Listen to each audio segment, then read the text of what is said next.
आज 18 अगस्त 2025 है और आज का दिन भारतीय शेयर बाजार के इतिहास में सुनहरे अक्षरों में दर्ज हो गया है। आज सुबह से ही शेयर बाजार में जबरदस्त हलचल देखने को मिली और निवेशकों के चेहरे पर अलग ही चमक थी। ऐसा लग रहा है जैसे दिवाली का जश्न समय से पहले ही दलाल स्ट्रीट पर शुरू हो गया हो। हर तरफ रौनक, उत्साह और जश्न का माहौल है। बाजार खुलते ही सेंसेक्स ने 1000 अंकों की ऐतिहासिक छलांग लगाई और 81,600 के पार पहुंच गया, जो अब तक का सबसे ऊंचा स्तर है। निफ्टी भी लगभग 360 अंकों की जबरदस्त उछाल के साथ 25,000 के करीब पहुंच गया, जिससे निवेशकों में जबरदस्त उत्साह देखने को मिला। यह तेजी सिर्फ एक सेक्टर तक सीमित नहीं थी, बल्कि लगभग हर सेक्टर में जबरदस्त खरीदारी देखने को मिली। बैंकिंग, ऑटो, एफएमसीजी जैसे बड़े सेक्टरों के साथ साथ मिड कैप और स्मॉल कैप शेयरों में भी तेजी रही। रियल्टी, इंफ्रास्ट्रक्चर और आईटी सेक्टर में भी निवेशकों ने जमकर खरीदारी की। हर जगह हरियाली ही हरियाली छाई रही। निवेशकों के पोर्टफोलियो में चारों तरफ हरे निशान और बढ़ता मुनाफा दिखा, जिससे आम निवेशक से लेकर बड़े फंड मैनेजर तक सभी गदगद नजर आए। लेकिन यह अचानक नहीं हुआ। इसके पीछे कई बड़ी वजहें हैं, जैसे हाल ही में सरकार द्वारा किए गए आर्थिक सुधार, विदेशी निवेश में बढ़ोतरी और कंपनियों के शानदार तिमाही नतीजे। तो आखिर बाजार में यह धमाका क्यों हुआ? चलिए इन कारणों की परतें खोलते हैं और समझते हैं कि किस वजह से शेयर बाजार में दिवाली से पहले ही आतिशबाजी हो गई। हाल के दिनों में भारतीय शेयर बाजार में जो ऐतिहासिक तेजी देखने को मिली है, उसने हर किसी को हैरान कर दिया है। निवेशकों से लेकर आम लोगों तक हर कोई यही जानना चाहता है कि आखिर बाजार इतनी ऊंचाई पर कैसे पहुंच गया। दरअसल इस रॉकेट जैसी तेजी के पीछे 4 बड़े कारण छिपे हैं, जिनकी वजह से बाजार में जबरदस्त उत्साह देखने को मिल रहा है। पहला कारण है जीएसटी 2.0 की उम्मीद। प्रधानमंत्री ने हाल ही में संकेत दिए हैं कि दिवाली तक एक बड़ा टैक्स सुधार आ सकता है। इससे कंपनियों की लागत में भारी कमी आएगी, जिससे उनकी मुनाफाखोरी बढ़ेगी और बाजार में मांग भी तेज होगी। टैक्स सिस्टम के आसान होने से छोटे और मझोले कारोबारियों को भी राहत मिलेगी, जिससे आर्थिक गतिविधियों में तेजी आ सकती है। दूसरा बड़ा कारण है अंतर्राष्ट्रीय स्तर पर राहत मिलना। हाल ही में अमेरिका और रूस के बीच हुई अहम बैठक के बाद वैश्विक तनाव में कमी आई है।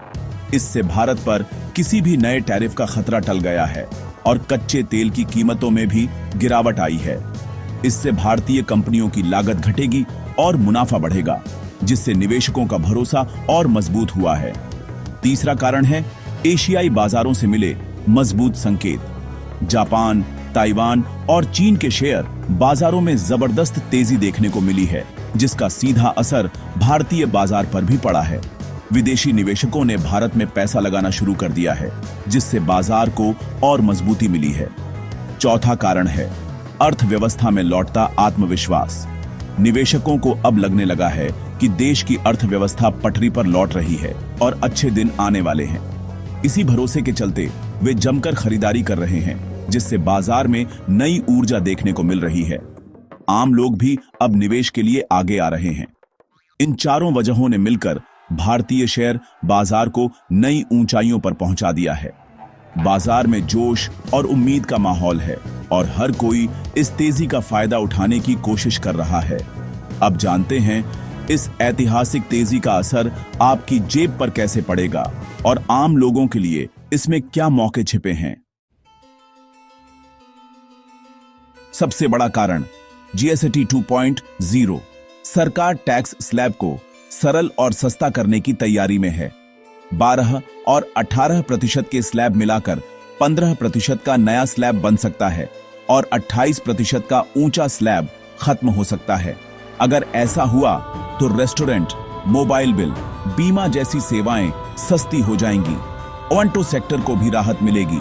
कारें सस्ती होंगी, मांग बढ़ेगी, कंपनियों के शेयर चढ़ेंगे। हालांकि टैक्स घटाने से सरकार के राजस्व पर असर पड़ेगा, जिसकी भरपाई के लिए कुछ चीजों पर टैक्स बढ़ सकता है। जीएसटी काउंसिल की बैठक सितंबर में है और दिवाली तक बदलाव लागू हो सकते हैं। अगले कुछ हफ्ते बाजार और अर्थव्यवस्था के लिए बेहद अहम होंगे। जीएसटी 2.0 के बाद आपकी जेब पर क्या असर पड़ेगा? छोटी पेट्रोल डीजल कारों पर टैक्स घटने से उनकी कीमत में 60-70 हजार रुपए तक की कमी आ सकती है। हेल्थ और लाइफ इंश्योरेंस प्रीमियम पर टैक्स घटने से बीमा लेना सस्ता हो जाएगा। लेकिन सरकार राजस्व संतुलन के लिए तंबाकू उत्पादों पर टैक्स बढ़ा सकती है। सिगरेट, बीड़ी, हुक्का महंगे होंगे। मकसद है स्वास्थ्य को बढ़ावा देना और हानिकारक उत्पादों की खपत कम करना।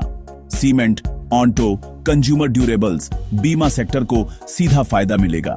यही वजह है कि इन सेक्टरों के शेयरों में आज जबरदस्त खरीदारी दिखी। भारतीय बाजार में जश्न है, लेकिन भारत चीन व्यापार में नया तनाव उभर रहा है। टेक्नोलॉजी को लेकर चीन अब इलेक्ट्रिक वाहन, इलेक्ट्रॉनिक्स, एयर कंडीशनर, कंप्रेसर जैसी उन्नत तकनीक भारतीय कंपनियों के साथ साझा करने में आनाकानी कर रहा है। पीजी इलेक्ट्रोप्लास्ट जैसी कंपनियों के प्रोजेक्ट चीनी टेक्नोलॉजी न मिलने से अटक गए हैं। हायर भारती ग्रुप का सौदा भी चीनी नियामकों की जांच में फंसा है। भारत की मैन्युफैक्चरिंग कंपनियां चीनी तकनीक और कल पुर्जों पर काफी निर्भर हैं। चीन टेक्नोलॉजी को रणनीतिक हथियार की तरह इस्तेमाल कर रहा है। वह चाहता है भारत उसका माल खरीदे, लेकिन तकनीक न अपनाए। यह तनाव मेक इन इंडिया के लिए चुनौती है। सरकार के लिए यह कूटनीतिक परीक्षा है। इसका हल निकालना जरूरी है। इसी तनाव के बीच प्रधानमंत्री मोदी 7 साल बाद चीन यात्रा पर जा रहे हैं। यात्रा का मुख्य एजेंडा व्यापार और टेक्नोलॉजी से जुड़े मुद्दों को सुलझाना। भारत चीनी नेतृत्व से टेक्नोलॉजी ट्रांसफर आसान करने की मांग कर सकता है। अगर चीन सहयोग करता है तो दोनों देशों के लिए नए अवसर खुल सकते हैं। व्यापार घाटा कम करने और भारतीय उत्पादों के लिए चीनी बाजार खोलने पर भी चर्चा होगी। हालांकि सभी समस्याओं का हल एक यात्रा में नहीं होगा, लेकिन यह सही दिशा में कदम है। निवेशक भी इस यात्रा पर नजर रखेंगे। अगर सकारात्मक परिणाम आए तो बाजार को मजबूती मिलेगी। चीन के साथ बढ़ते व्यापारिक तनाव के बीच अमेरिका ने भारत के रत्न आभूषण उद्योग पर 50% टैरिफ लगा दिया है। यह फैसला अचानक आया, जिससे भारतीय निर्यातकों में चिंता की लहर दौड़ गई है। अमेरिका भारतीय रत्न आभूषण का सबसे बड़ा बाजार है और इस टैरिफ के कारण भारतीय कारोबारियों को भारी नुकसान उठाना पड़ सकता है। सूरत, जयपुर और मुंबई जैसे प्रमुख केंद्रों में कारोबार लगभग ठप हो गया है। हजारों दुकानें बंद हैं और लाखों कारीगरों की नौकरियां खतरे में पड़ गई हैं। छोटे व्यापारी और मजदूर सबसे ज्यादा प्रभावित हुए हैं, जिनकी आजीविका पूरी तरह से इस उद्योग पर निर्भर है। निर्यात में भारी गिरावट का अनुमान है। विशेषज्ञों का मानना है कि इस साल रत्न आभूषण निर्यात में 30% तक की गिरावट आ सकती है। यह वैश्विक व्यापार की अनिश्चितता और बदलती नीतियों का सीधा असर है, जिससे भारतीय अर्थव्यवस्था को भी झटका लग सकता है। लेकिन इसी बीच भारत ने मेक इन इंडिया अभियान के तहत अपनी ताकत दिखानी शुरू कर दी है। एप्पल जैसी दिग्गज कंपनी ने भारत में आईफोन उत्पादन को तेजी से बढ़ाया है, जिससे देश में नई नौकरियां और निवेश के अवसर पैदा हो रहे हैं। फॉक्सकॉन ने बेंगलुरु में अपनी नई फैक्ट्री शुरू की है, जहां हजारों भारतीय युवा अत्याधुनिक तकनीक के साथ काम कर रहे हैं। एप्पल की योजना है कि इस साल 6 करोड़ यूनिट भारत में बने, जिससे भारत वैश्विक इलेक्ट्रॉनिक्स मैन्युफैक्चरिंग का नया केंद्र बन सकता है। एप्पल के सीईओ टिम कुक ने भी कहा है कि अमेरिका में बिकने वाले ज्यादातर आईफोन अब मेड इन इंडिया होंगे। इससे भारत की वैश्विक छवि और आत्मनिर्भरता को मजबूती मिलेगी। यह भारत की बदलती अर्थव्यवस्था, चुनौतियों से जूझने की क्षमता और वैश्विक मंच पर अपनी जगह मजबूत करने की दिशा में एक बड़ा कदम है। भारत अब न सिर्फ चुनौतियों का सामना कर रहा है, बल्कि उन्हें अवसर में बदलने की राह भी दिखा रहा है। बाजार की इस तेजी में निवेशकों के मन में सवाल है, अब क्या करें? भावनाओं में बहकर तुरंत खरीद बिक्री न करें। बाजार में गिरावट भी आ सकती है। अफवाहों से बचें, तथ्यों पर ध्यान दें। जीएसटी सुधार अभी सिर्फ उम्मीद है। रिसर्च करें, कंपनी के फंडामेंटल्स देखें, मजबूत कंपनियों में निवेश करें, अपने निवेश में विविधता लाएं, सिर्फ एक सेक्टर या स्टॉक पर दांव न लगाएं।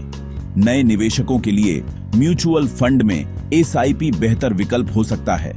शेयर बाजार धैर्य और अनुशासन से ही संपत्ति बनाने का माध्यम है।